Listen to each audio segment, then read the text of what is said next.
Welcome to New York Bio's Virtual Breakfast Series, a digital program started in 2020, bringing you fireside chats with leaders across the healthcare spectrum. This week's episode features Gunnar Esiason, Executive Vice President of Strategy and Advocacy for the Boomer Esiason Foundation. Thanks, Jennifer, and thanks, Gunnar, for you being here. I think this is a great way to kick off September because we literally have everything. We can talk about innovation, both from the standpoint of I actually use this and it worked for me.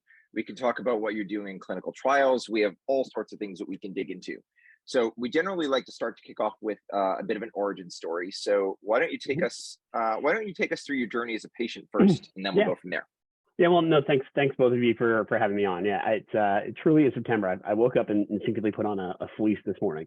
I think I'm probably gonna regret that later this afternoon. And then you realized with the humidity, it was like 90 degrees. Yeah, exactly.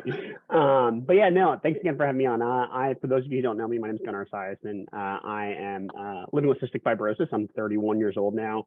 I am a husband. I am a father. I am a friend, a patient advocate, brother, son, all the above. And a lot of those things are, pretty unique for people with CF of old, more common these days. But I was diagnosed with CF in 1993. I was 2 years old. My dad was in the peak of his NFL career, had just been traded to the New York Jets. And when my parents got the diagnosis, they started the Boomer Esiason Foundation, which to date has raised in excess of $160 million in the fight against cystic fibrosis. Which has really worked in parallel with the National CF Foundation here in the U.S. Our foundation really provides a lot of different services to our patient community, from financial aid for people with CF going to college, pursuing higher education. We provide emergency grants for people that are at end-stage disease and requiring solid organ transplant. And then, of course, we also support cystic fibrosis clinics around the country, which notably in New York is Columbia, the Columbia CF Center, where I have pretty much for most of my adult life, aside from a couple of years, gotten and received my care. So, we've kind of been all over the spectrum on CF, from supporting research to supporting patients to supporting drug development. And then, of course, I was a clinical trial participant. And the reason I dove into clinical trials is when I graduated from college in 2013, it was like almost 10 years ago now. Wow. I was basically in a complete free fall. My health was, at least. I was, nearing end stage disease. I was dealing with the thing that ultimately leads to the demise of most people with CF, and that's drug resistant bacteria living in my lungs. And I, thinking back to those days, it all felt like it happened so fast. Like we were just crossing off antibiotics, seemingly every month. Like, first it was, Zosyn, then it was cefepime, then it was imipenem, then it was Astrium. And like one by one, we realized that the antibiotics just were not working. And I can think back to what my life was like there in those days. And it was getting up in the morning, going from the bedroom to the bathroom to brush my teeth was seemingly impossible most mornings when I was in the middle of a pulmonary exacerbation, right? I just couldn't breathe. It was scary. It was devastating. And I think the hardest part about it for me was, I had just graduated college, in the early and mid 20s are supposed to be like a person's best time in their life. My friends were, moving off to this city or that city, starting jobs, starting, really fulfilling careers. And I was kind of just like stuck. And then finally I was presented with an opportunity to enroll into a clinical trial, and well, that one didn't work. The value of clinical research was very apparent to me. And I just kind of kept putting myself in different clinical trial programs until finally 2018 rolled around, and I was enrolled into the clinical trial program for the drug that ended up being called Trikafta. And the drug worked in a matter of hours. It was almost immediate. It was, I dosed in the morning. That evening, I felt, the viscosity of my mucus just like subtly change. 3 or 4 days later, I stopped coughing. 2 weeks later, my pulmonary function skyrocketed. And then a week after that, I realized that it wasn't going away. The changes were real. And I unblinded myself effectively. I was like, this doesn't happen. And I really, haven't looked back. Wow. Well, so let me ask you, I want to stay here for a little bit, because can you talk a little bit about, the roller coaster that is, a clinical trial, right? So if you think about the ones that didn't work, right? Is it something where you either overreact to everything that you do, you kind of microanalyze the way that you feel, and really how long do you do it for, right? You kind of, you have to give things time to work. So what does it feel like in the beginning when you're trying to do it, and then what does it feel, what does like the third one feel like after the other ones haven't worked very well? Yeah, it's a good question. I will say anytime I've enrolled into a clinical trial program, the drive to the screening visit and then the drive to, the dosing visit, like you have the butterflies are going on in the basket, right? Yeah. Back in 2013, I was so sick that my pulmonary function barely met the inclusion criteria for the drug trial. Wow. The drug being tested was Orkambi, which was approved in other indications of cystic fibrosis. For me, unfortunately, my genetic mutations didn't line up to the indication, it ultimately failed. But I remember being in such a point where like I was just so sick that I had no other option, right? It was, I needed something to bounce my way to really keep me alive. And I knew at the time that Orkambi wasn't like the miracle drug that Kalydeco was. Kalydeco was, of course, the earlier cystic fibrosis drug that worked for a very small percentage of the population, but worked extremely well. I learned at an early age how to appraise, clinical trial, early stage clinical trials and read readouts and read data. I was 22, 23 years old at the time. When I was in the trial program, I realized very quickly that being inside of a clinical trial is like the worst possible thing you can imagine. Like, it's so annoying and inconvenient. The visits are 3, 4, 5, 6 hours long. I was living on Long Island and commuting into, the city at Columbia University.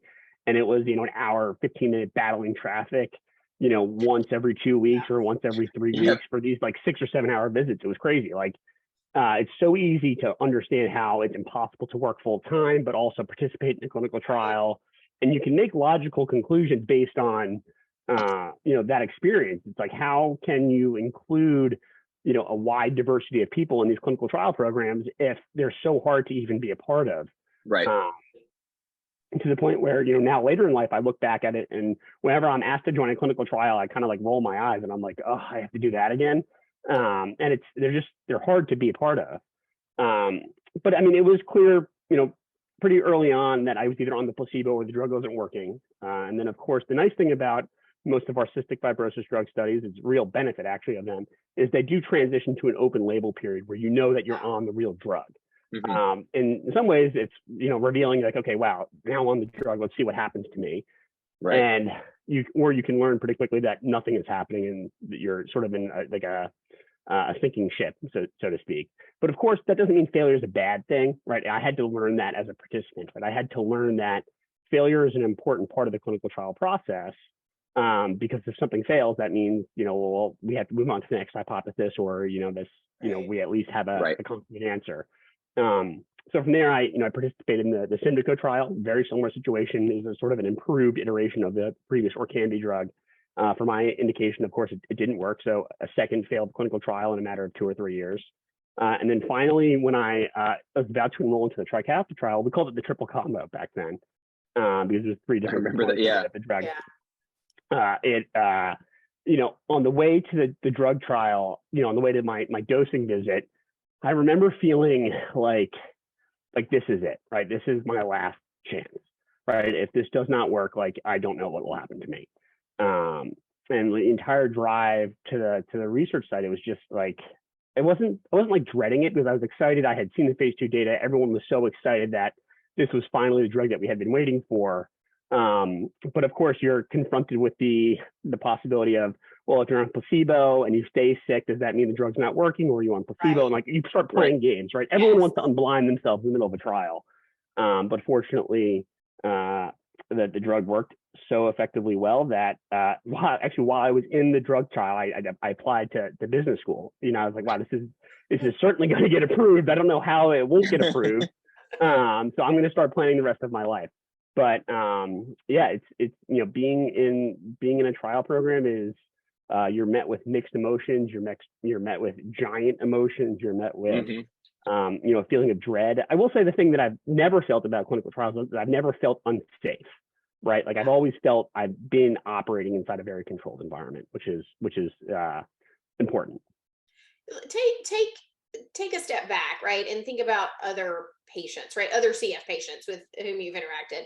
You clearly were at a point where this was your option, right? But if other CF patients aren't quite right, they haven't deteriorated, let's say, to that point, how would you counsel them if they're thinking about participating in a clinical trial? Yeah, so I mean, I've been asked to participate in clinical trials since the TRICAPTA program, and it's a hard choice, right? Like, I work full time. You know, I had the fulfilling career that I so desperately wanted when I was 22. You know, I require some flexibility to actually get into a trial program that is not often given. So, Yeah. you know, it's a hard personal choice. Like, I wish, you know, the trials of tomorrow just become naturally more accessible, right? Like, when I was in New Hampshire in grad school, right, the sort of end of the TRICAPTA story is that while I was in the clinical trial program, I was accepted into business school. So I moved up to New Hampshire, I went to Dartmouth, and I had to transfer my clinical trial enrollment from Columbia to Dartmouth, right? The hospital system that's affiliated with the university. And the nice thing about it is I lived in town in Hanover, New Hampshire, and the hospital system was 5 minutes away. Yep. So being in the clinical trial in that setting was amazing. I was like, wow, this is great. I could practically walk to the hospital. In fact, I regret that I actually didn't do it. I would have loved to say that I walked to a CS clinic visit. But I, you know, that value proposition for me is like, wow, if we could move clinical trials into, you know, the backyard of patients, right, in retail pharmacies or community health centers or whatever, you know, that is something that I can 100% get behind, because it's so much easier than commuting, you know, the hour and 15-minute drive for a long trial visit at Columbia. And that's one of the reasons I joined Florence Healthcare, right, the new company that I'm now a part of. You know, we allow you know, retail pharmacies and frontier, you know, community health centers to sort of get up and running with these clinical trial programs of tomorrow. And I think, you know, we all sort of lived through it, right, with the pandemic and the Pfizer vaccine, of course, right, and the Moderna vaccine. Like, those trials had to go on somehow without the access to hospital systems. Yeah. And I will say, with the number of, I think this has been a consistent theme on anyone who's been either a patient or a patient advocate who's come on this webinar. They talk about in many ways how lucky they were because they grew up within 20 minutes of the NIH, or they grew up literally in the backyard of this major medical institution. And, you know, that's not what it is for most people, right? It's not even, you know, even if you grew up in some place and you didn't have the ability to get to Columbia. I mean, if you're, you know, in, you know, a remote corner of Brooklyn, or you're in a strange corner of the Bronx and can't get into this, there are real barrier. The physical travel barriers to getting where you need to go are significant. And, you know, I think the pandemic did a very good job of basically accelerating, you know, pushing all the chips into the middle of the table for telehealth, and then saying, okay, what else can we do here? And maybe giving, you know, hopefully giving the clinical trial platforms the ability to say, hey, we can actually make this work for, you know, the not geographically selected people that are all, you know, just as valuable as anybody else, and we need to treat in the same way. Definitely. I mean, you think about it, like, clinical trial enrollment is the stickiest part of the drug development process, right? Like, you know, if it really, you know, if it sort of draws out over a long period of time, like, you know, think about how many biotech companies just can't make it, right, through a delayed clinical trial program. So, you know, there's a clear ROI in my perspective from having been a participant, but also having, you know, the 30,000-foot view understanding of how this works.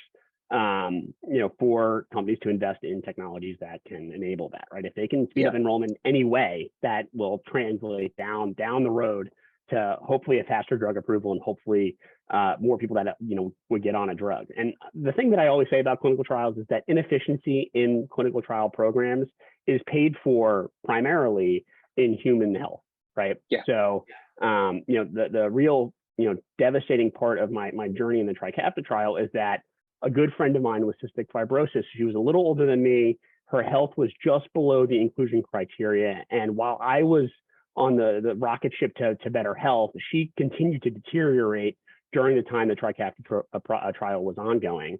And the last thing she said to me before she passed away was, I can't believe I made it this close, right? The fact of the matter is, while the drug worked so well, the entire process was still long, although relatively short compared to most, you know, trial programs. You know, she ultimately paid the ultimate price with her life. because it just took It a was little just too long for her. Yep. Yeah.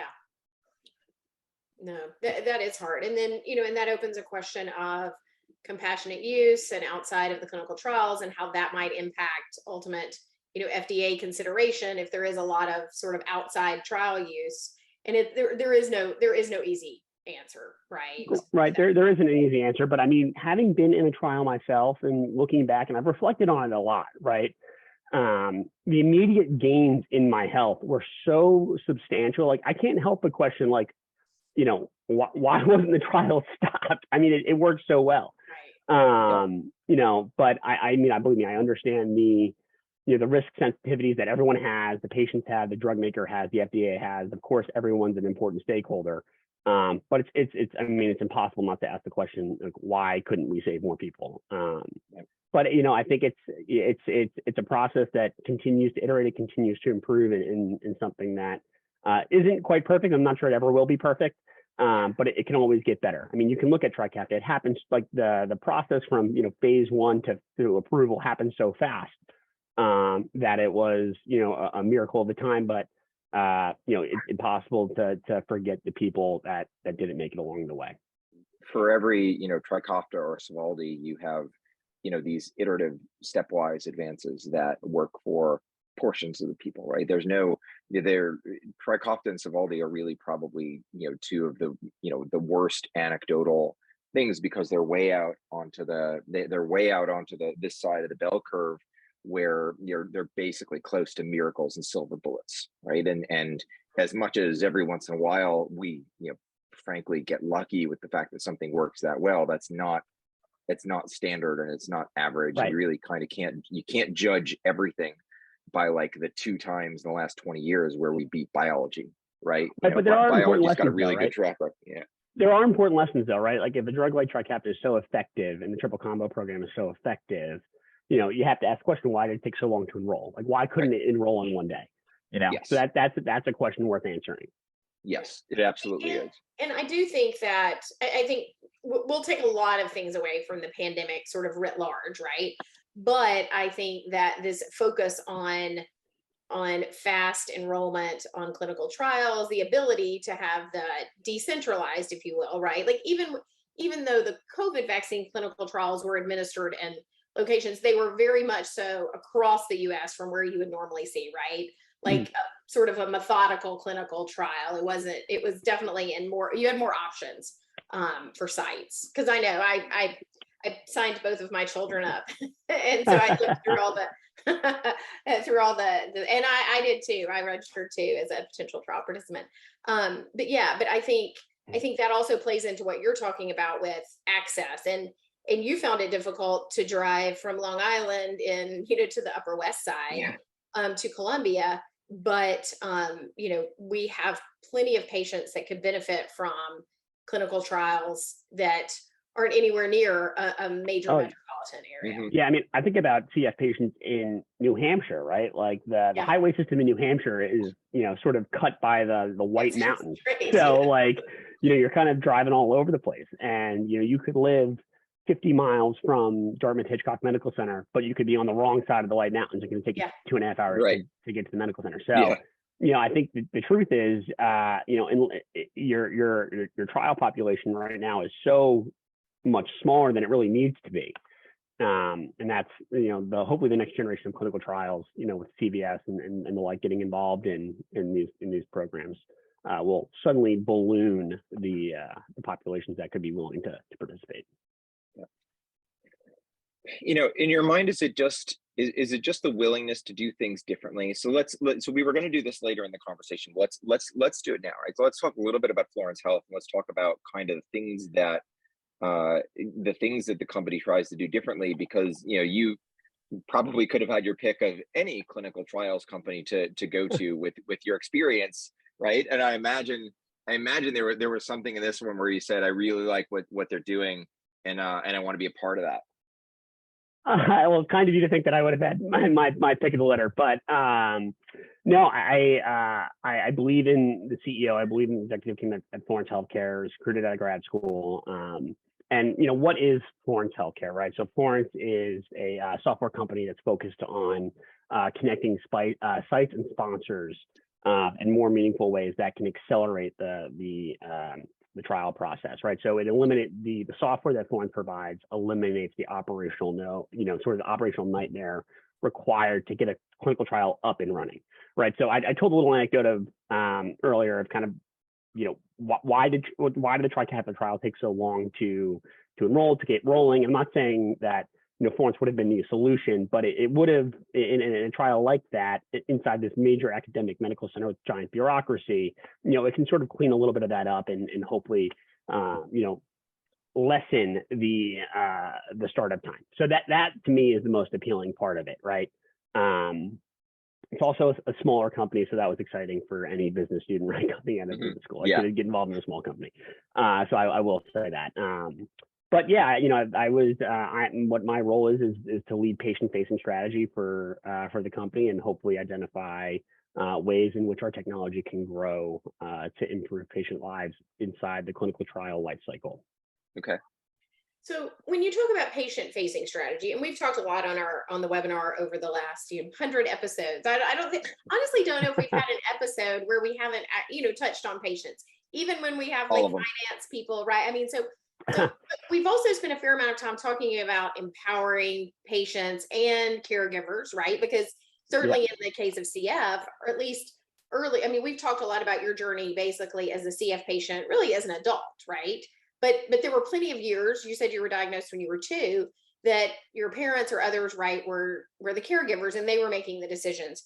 So talk to us about how important it is or how the strategy works on engaging people who may not know they have options for trials or treatments. Yeah, I think, you're really kind of hearkening back to like my career as a patient advocate. And my feeling is that in healthcare, there's a lot of gatekeeping, right? There's a lot of gatekeeping between, providers, care delivery mechanisms, the larger industry and patient populations, all are circled around one thing: information, right? I don't think that patients right now and communities at large have access to near perfect information, right, to make informed choices. Let's talk about clinical trial programs as like a case study in this, sort of, or maybe a thought experiment, right? Patients, when they decide to enroll in clinical trial programs, if they were making purely informed choices with an efficient goal in mind of basically putting themselves into trials that they perceive to have the best chance of success, it would hopefully cut out some of the inefficiency in clinical trials, right? So if a company is advancing a molecule to a phase 3 study that eats up 250, 350, 500 patients in a rare disease population, right? That's a significant chunk that can't participate in some other trial, right? This is going to be something that's really important to consider, especially with gene therapy trials moving forward in genetic conditions, right? Because of the long follow-up time after a gene therapy is administered. You may be prohibiting a patient from enrolling in another trial that may have a greater chance of success, but because it enrolled second, you're sort of taking them away. So I think in the context of clinical trials, like I want patients to think of themselves as smart resources to select the clinical trial programs that are the best possible chance for the community at large. Now, I think a lesson, earlier in life, from my own life, as far as like receiving care and feeling empowered to make medical decisions, I think back to a time when I was probably in high school, and we sort of discovered like I was misprescribed the wrong dose of a medication or something like that. It was about I was dealing with a pulmonary exacerbation, so meaning I was feeling terrible, as I often did back in those days. And I was treated with IV antibiotics, and the IV antibiotic was prescribed to me at a child's dose rather than an adult dose. So it really was not being effective. And my mom and I, my mom was really the person that was responsible for my direct care when I was a child, when I was a kid. Just sort of believed that I was being given the correct treatment. And we never thought to even consider what that may not look like until finally, we're 2 weeks into the course of IVs and I realized I'm not getting any better. And we, sort of discovered the issue. So vigilance, understanding what the medications are doing, what they're supposed to do, how they're supposed to work. It's, I'm not saying that every person needs to be a chemist or a biologist, but they need to understand how the disease works and how things are supposed to, how medications are supposed to treat the disease. That was a pretty illuminating moment for me, because I mean, you can imagine what it's like to be on long-term IV antibiotics, right? It's so disruptive that you don't want to be on them longer than you absolutely have to be. Right. So ever since then, I made it my goal to just learn as much about cystic fibrosis as I could, especially when I was sick, because I wanted to make good decisions about my health and my care. Yeah. So is there anything, this is an odd way to ask this question, but how do we help people kind of get up that hill, right? Because that's not an easy, I don't know what kind of student you were or anything like that, but it's not really an easy hill to climb, right? It's, there's for everybody that's like you, there are other people that probably either don't get there or find they can't read it or won't read. There's a lot that goes into that decision, right? So is there a way in your mind to make that journey easier for people, or is it just one of these things that this is, to steal a phrase, the hard thing about hard things, and you have to learn how to do it? Yeah, I think my vision for making patients more I guess more a part of the healthcare industry at large is actually to include them in the culture of smaller companies as they grow. So I think now you see a lot of companies that are sort of trying to do that, but they're doing it a little too late with the creation of patient advocacy advisory boards, or like patient advisory boards, or like this patient council or that patient council. I think that's a step in the right direction, but to me, it's an implicit admission that, oh, we should have done this a lot earlier and we're just doing it now, right? To me, the most successful biotech companies, the ones that like I feel closest to, are the ones that are out in the community from day one when their drug is in, a phase 1 clinical trial, and they're telling the story of what their drug actually is, right? They're not misleading anyone, but they're telling the story of what it is, and they're getting people involved and excited about the clinical trial programs and how to enroll.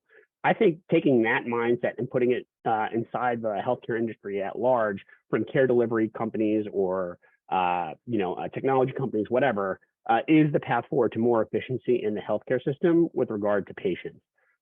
That's in some ways, I guess I suppose I'm testing that hypothesis myself right now with my newest job at Florence, where I'm in a small company and I'm leading patient strategy as a career patient. So to answer your earlier question, that was one of the things that appealed to me as well.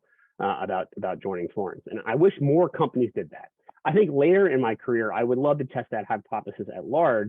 My sort of end career goal is to be a healthcare venture investor and actually provide that patient perspective from an investor side, and get the career patient mentality inside seed stage companies or series A stage companies, so that the patient culture is front and center. Of course, that's not going to work for every company, right? Not every company is necessarily patient facing or whatever, but I do think that is the path forward to patient engagement. And it's a way to actually operationalize some of these patient advocacy advisory boards that right now aren't necessarily involved in strategic decision making, but more so involved in sort of design processes, which is also critically important. Mm-hmm. Okay. Go ahead, Jennifer. No, I was going to say, to follow on that, don't you think that part of this evolution is where we've seen a number of foundations actually investing in? Right. It is entirely, yes. So, the classic case study, right, is the Cystic Fibrosis Foundation's venture philanthropy program. And I call venture philanthropy a patient-centered investment thesis, right? They're making investments directly that they think are most efficient for the patient population. And it sort of goes back to what I was saying earlier, when I want patients to think about themselves as a finite resource that can embolden and make clinical trial programs for their disease indication far more efficient. And, in some ways, the CF Foundation sort of acts as the gatekeeper for notable hypotheses to move forward. And the truth is, not every indication or disease has that robust organization at the center of its scientific strategy like the CF Foundation. So, in a short way of saying, what I've said over the last 20 minutes is I want the CF Foundation model to be recreated in conditions that still have serious unmet medical needs.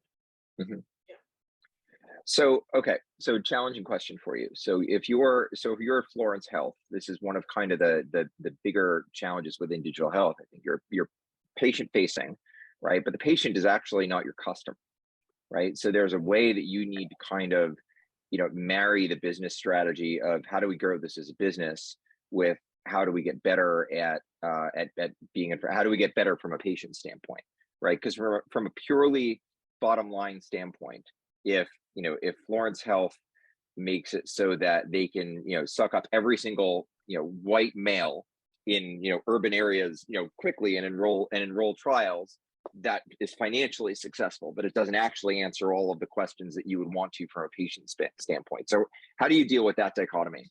Well, that's hopefully I'll have a better answer for you next year, but and also a question better suited for the executive team. But I think from my perspective, right, the value for patients that Florence currently offers, right, is that we can trim down the operational startup time of a clinical trial program, and that benefits people.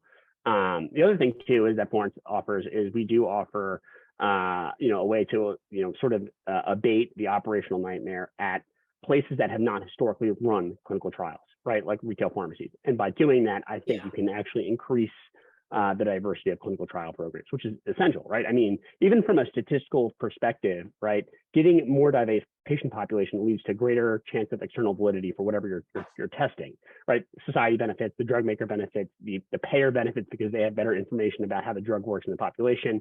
And then, of course, patients benefit because they're actually receiving a drug that they know and perceive to know how to work. So that's really the answer to your question in the near term. For me, long term, my goal over the next six months to 12 months is study how patients interact with clinical trials outside of cystic fibrosis and rare diseases, right? Mm-hmm. I think for more common conditions or more oncology, indications, the clinical trial process is a lot more messy because those are typically people that aren't living with long-term with a condition like I am. They don't know how to, they don't have a lifetime of know-how. Instead, they're confronted with a lot of times an emergency situation and then are confronted with the opportunity, do you want to enroll in this clinical trial? You could be a good person. So that's a perspective that I really aim to study, greatly over the next 6 months, 12 months. Yep.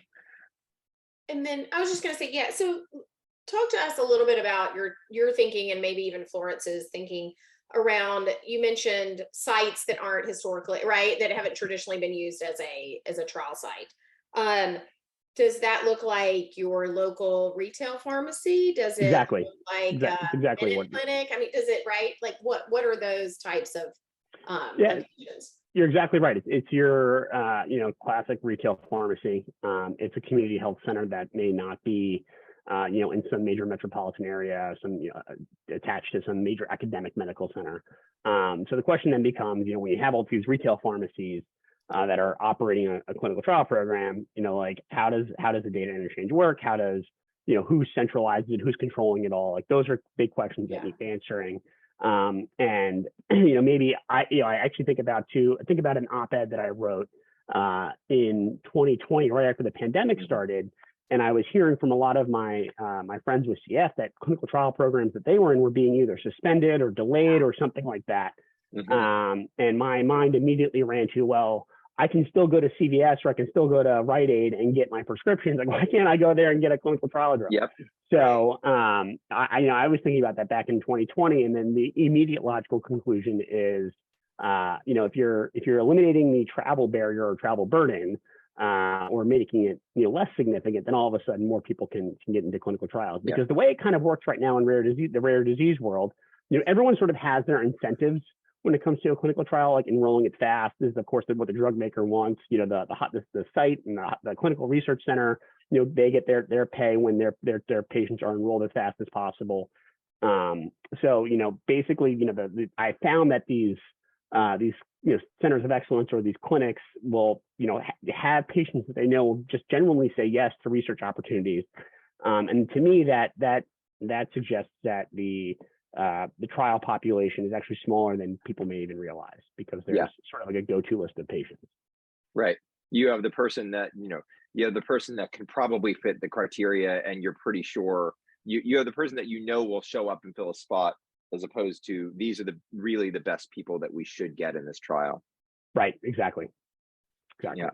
I remember early in the pandemic, we were talking to, I think it was a pre-call for one of one of these webinars, but the line was, every single clinical trial we're involved in right now is in crisis, right? Every single one was worried about how the heck are we supposed to do what we're supposed to do, because it threw everything out of whack. And in some ways, in some ways we were forced to go and do things differently, which I think is valuable and important. So I like the fact that you hit on the op-ed here, because I think one of the things that we really wanted to get to is that you've managed to build a platform for yourself publicly, either through the foundation or through a lot of your advocacy work. And I wanted you to talk a little bit about how that evolved, right? Is it something where, because I imagine in the beginning you probably had opportunities to do certain things, but I imagine your perception of what you could do with that platform has kind of changed a bit over the years. And so what was that like? What were you originally, so what were some of the first things you started with from a publicity standpoint, and how did you kind of hone what you wanted to do or what you wanted your voice to say? Yeah, it's a great question. I think it sort of started with the founding of the Boomer Esiason Foundation, right? My dad was a public figure, and his goal and my parents' goal really was to put a face on cystic fibrosis. And the real story behind how that sort of happened is that before I was even born, my dad was the NFL MVP in 1988, the year the Bengals went to the Super Bowl. And at one of the galas in the postseason, NFL MVP is like America's guest. My dad went to a fundraiser, and Frank DeFord, a very famous sports writer in the 90s. Yep. He was giving he was the keynote speaker at the gala, and he told the story of his daughter Alex, who unfortunately passed away from cystic fibrosis in the 1970s. When back then there basically weren't no treatments, right? It was a handful of antibiotics, and that was really it. And she died very young. And my parents were so moved by Frank's storytelling that they went up to him right after his talk and said, how can we get involved? We would love to be, we would love to help the cystic fibrosis cause back in Cincinnati, and put my celebrity to it. And he said, well, it'd be great if you could visit children's hospitals or host fundraisers or, have a celebrity dinner and raise money on that and things like that. And, lo and behold, I get diagnosed 5 or 6 years later. And my dad's first call was to his father. His second call was to Frank DeFord. And, after a long pause, Frank said something to the effect of, well, we have an opportunity now to really change the world. And that's sort of the story of how my dad decided to, put us on the cover of Sports Illustrated, a few months later. For me personally, it started off with a blog. When I was, a year out of college, my free fall was sort of abated just by the fact that we were able to sort of slow my decline to a point where I could, string a couple of good weeks or days together here and there. And I started blogging about everything that I was going through.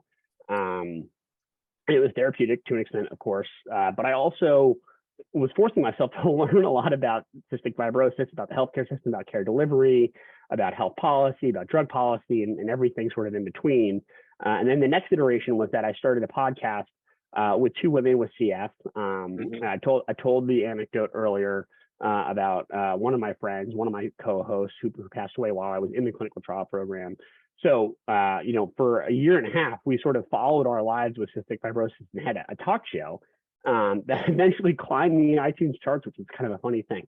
We were basically talking directly to a CF community members. We weren't talking to anybody else. And then I sort of hit a wall, right? I realized that I was, as a patient, I was othered from the healthcare industry, right? I was not considered a subject matter expert in the same way that a provider is, in the same way that an executive is, or the same way that a policymaker is.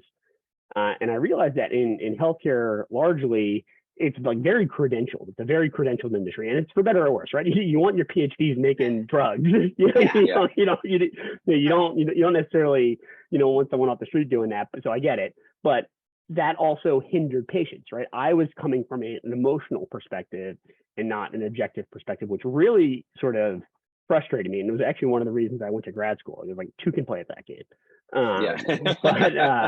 But while in grad school, and really because of the pandemic, I suppose, I suddenly had more time on my hands to to dive into understanding the processes that the industry has to deal with, the economics of the industry. And I've always kind of felt like there's a huge blame game in healthcare because of the cost of healthcare in the US and globally.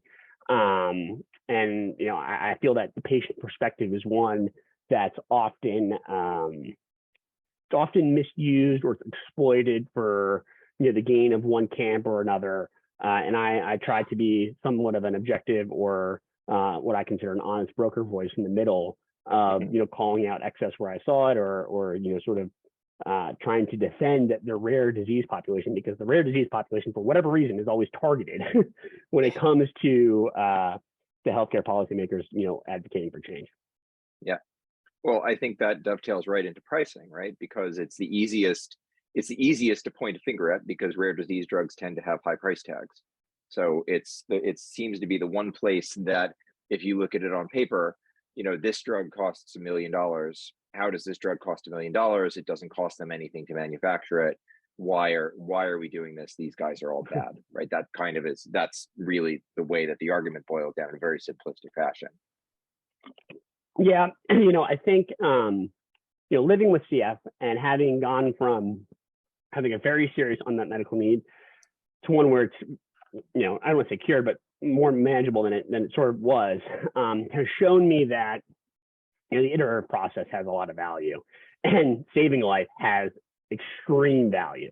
You know, the thing about cystic fibrosis is that we have exposure to two very different sides of the biopharmaceutical industry. On one side, we have exposure to the antibiotic makers, right? And those are people that are doing God's work, but they can't make any money. They can't get anything going.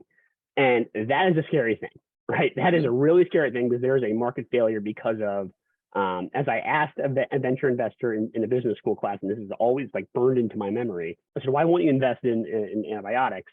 And she responded, well, there's just too much reimbursement risk. We wouldn't touch it with a 10-foot pole. Yeah. And like, that's a scary thing, right? I had drug-resistant pseudomonas. I'm on my last line antibiotics. Like, I desperately need new antibiotics, regardless of what Trikafta has done for me. On the other side, we have exposure to like the best parts that everyone thinks of when they think of the pharmaceutical industry. Companies that are churning out new drugs, and they're innovating and taking extreme risk and putting these clinical trials to test.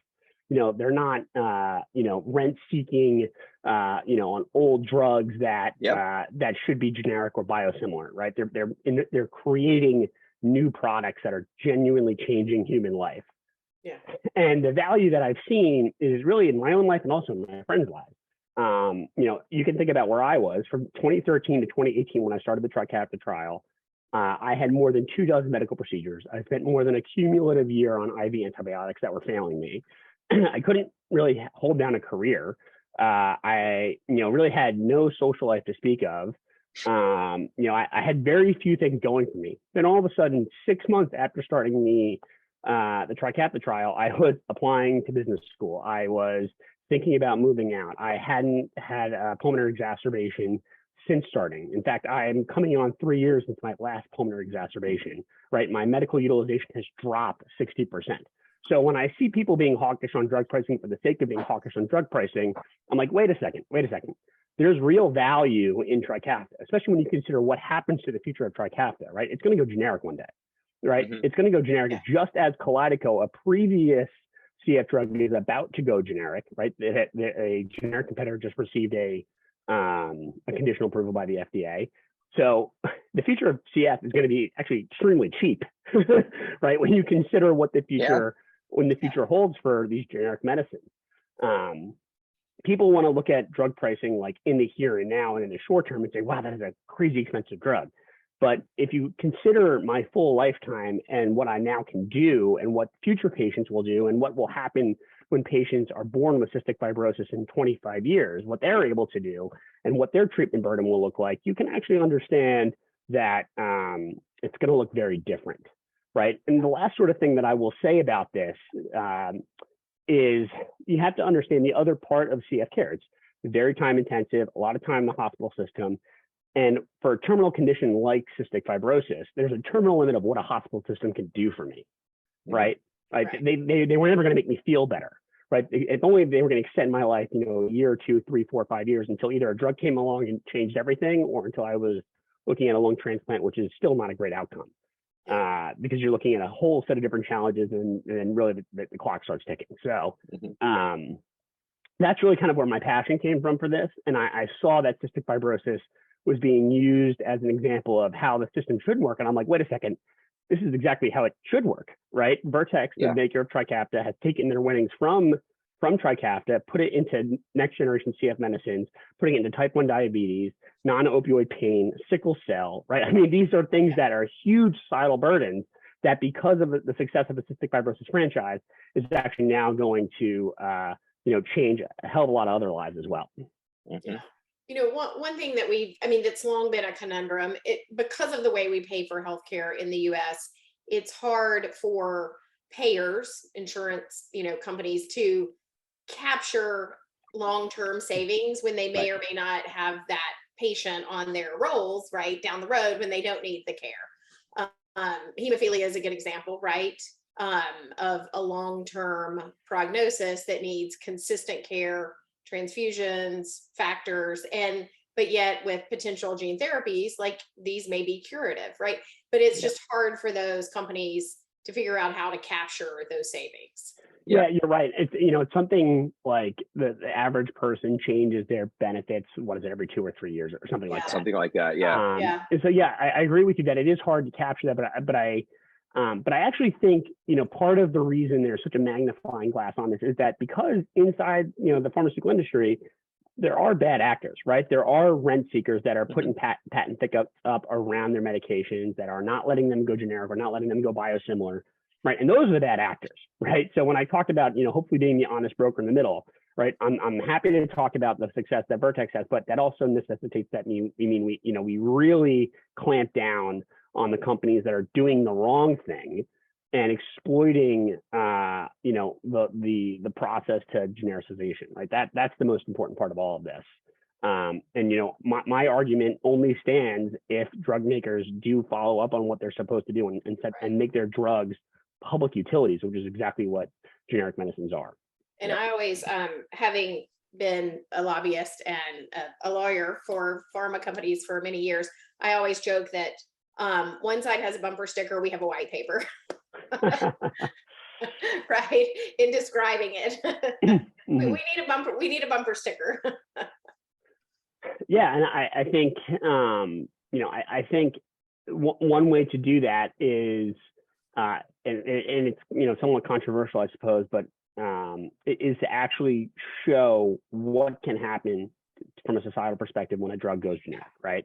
If you consider the current health technology assessments or cost effectiveness analysis boards, they often leave out genericization, right? Those algorithms or models are only as effective as their inputs sort of lead to. And the most important one is a drug goes generic, right? What percentage of drugs that we all take are generic? Like, it's almost 100%. It's like 90%, 80 to 90%. So that's a pretty significant omission. So I would honestly love for the pharmaceutical industry to endorse these health technology assessments or cost effectiveness analyses when they are fair, when they incorporate the proper inputs, and when they actually try to value the burden of their disease and not just necessarily be hawkish on pricing. Yeah, I mean, Peter Kolchinsky has been beating this drum for ages, right? And especially in talking about small molecule innovation, and the data is all there. Small molecule goes generic, the aggregate price drops about 90% in within a month of it being generic, and then all of the it's an incredibly well proven and very consistent thing. Where as soon as that happens, it has been proven over and over again, the competition is going to be there and the price is going to drop. Right, exactly. Which is why I joined the board of his nonprofit, No Patient Left Behind. So, he has a worldview that is one that I can certainly get behind. It's one that's spelled out in his book, and it's one that I can deeply believe in. And I think it's one that ruffles feathers on both sides of this argument, whether you consider there to be two sides. And it calls for a vision that really codifies genericization, which to an extent is what the Inflation Reduction Act did. I will say that I wish small molecules would have been treated the same way as biologics, but I do think that in some ways that act does actually codify the process to genericization or generic like pricing, which is a good thing for society. but like we pointed out, it would have been better, and hopefully it will be corrected for small molecules not to be disincentivized. Yeah. And I don't think that we can discount the potential impact of the recent federal legislation on investment in early stage companies. Bingo. I think that is a real risk that we have. Right. I think it's the recognition of the fact that it's not, drugs don't come from a singular source, right? This is an actual, ecosystem that, a drug has a journey in order to actually get to a patient. And all of that starts with early stage investment and all of these things that all kind of need to work in line, in a sense, in order for something to even have the chance of getting to patients. And if as you tweak things at the end, you're actually really affecting the folks at the beginning. And right. if we screw up the top of the funnel, all of those things cascade downstream, right? All of them do. Yeah, they do. And there's been a lot of commentary on this. I blogged about it on my website, GunnarEsiason.com. Your article was really good. I appreciate that. And I sort of talked about how there was there's this perception that big pharma is taking the sledgehammer to the face after this legislation, and I'm like, not actually, right? It's really the early stage small biotech company or preclinical biotech company that's going to basically now have to really hustle to raise money to get a drug through their trial programs, right? I think about my own life, right? It wasn't companies that were coming to my rescue were not GSK, they were not Merck, it was not Amgen. It was instead a small company willing to take a risk on a small patient population, and that happened to have enough money to get a clinical trial through the works, right? That's the ultimate hope, right? Is you want to hope that whatever company is coming for your indication has the capital to run and effectively finish a clinical trial. Because if the clinical trial can't finish, then who knows what happens to that drug? Who knows what happens to that asset? So that's my greatest fear, I think, of the legislation. I do think that drug companies that are making biologics, they'll still see that that 13-year window to make their winnings. But for companies that are sort of at the ground level making a choice between small molecule and biologic, the choice right now is clear. And of course, we all know that biologics have, nothing against biologics, but biologics do have a greater societal cost because they can't be, genericized to the same extent as a small molecule can. Yeah. So let's shift away. We only have about 5 minutes left. The time has flown by. And talk to us about what is on the horizon for your foundation, and where you see the role as you continue to have new potential therapies come on the market, right, for CF, and we have existing ones that are very successful in treatment. What's next? Yeah, so our foundation's key advocacy priority right now is hoping that PASTEUR Act gets across the finish line, right? That's the act that is proposing to fix the antibiotic marketplace, right? The market failure that we discussed 25 minutes ago. So that's our key need, right? The cystic fibrosis population, whether you are a modulated patient or you're not a modulated patient, or you're a patient that's just received a transplant, you desperately need new antibiotics. So that's key priority number one. For the rest of the foundation, we do intend to expand our patient assistance programs for financial assistance across a number of different avenues. And then we also recently started a venture investing arm in the foundation, modeled after the Cystic Fibrosis Foundation's venture philanthropy fund. And our goal there is to invest in both technology and biotechnology companies to entice companies to stay in cystic fibrosis. I think one great fear that some parts of the CF population have had, especially ones that are non-modulator or can't access the CFTR modulators, is that there's a perception out there, a wrong perception, that cystic fibrosis is done, and that's not the case. Oh, we lost Jen. We lost Jennifer. Just texted me. She lost power. That's okay. We're all fine. Good. We'll keep going. We're gonna keep it rolling. She has not been mortally offended. We're okay. But yeah, so I think that's our goal. Our goal is to entice companies and industry to stay in cystic fibrosis, to stay working, and our foundation is doubling down on patient assistance, right? We want patients who now can live longer to benefit from the best parts of life, right? And that means, everything that comes with aging. It's one of these things where, you even with innovation and with progress, the challenges just change, right? Mm-hmm. And I think you're hitting on something that's really important, right? There shouldn't be any it shouldn't be any population that's forgotten about just because, oh, well, I thought we developed that drug and you were done, right? That's not the case. It changes the game, and it changes the outcome. And I think that the bigger thing you're talking about here is that the role of patient advocacy and that kind of two-way communication with the patient, it never goes away, right? These are still going to be patients with needs. There's still going to be patients where not everything works. And if patients don't have a voice in that spectrum, then it's very easy to say, oh, well, they developed that drug that one time. That's fine. We're done with that problem. The big thing about healthcare and patients is it's never done.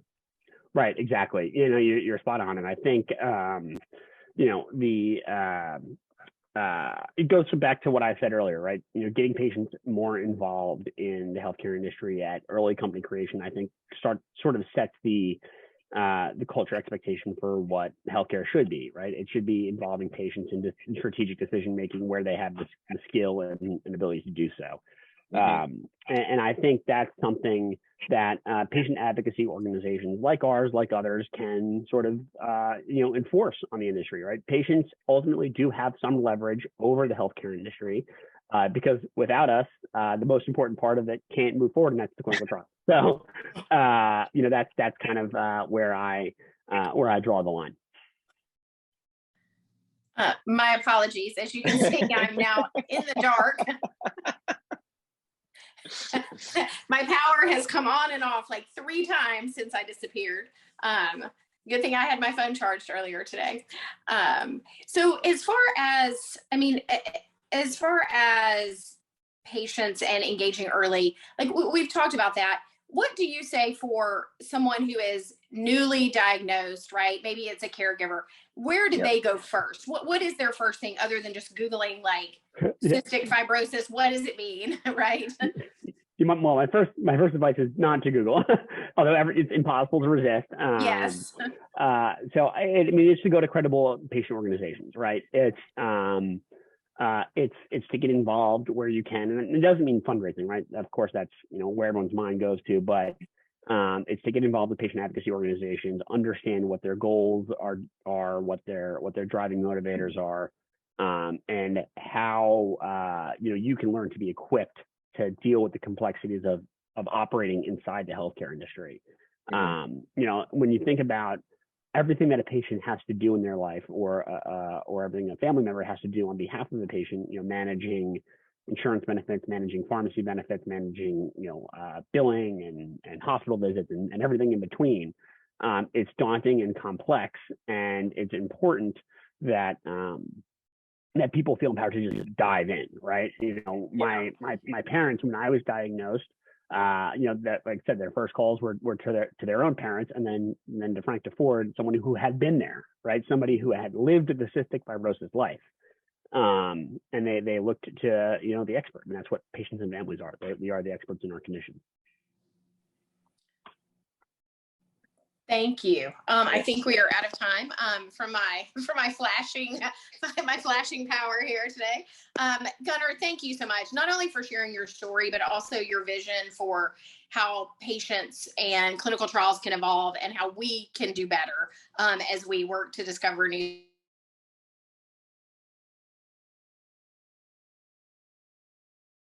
Yeah, thanks for having me on. It's been great, and really, really appreciate it. And I'll hope to come back to the Breakfast Series webinar again soon. Thank you, Gunnar. Have a great day, everybody. Bye-bye now.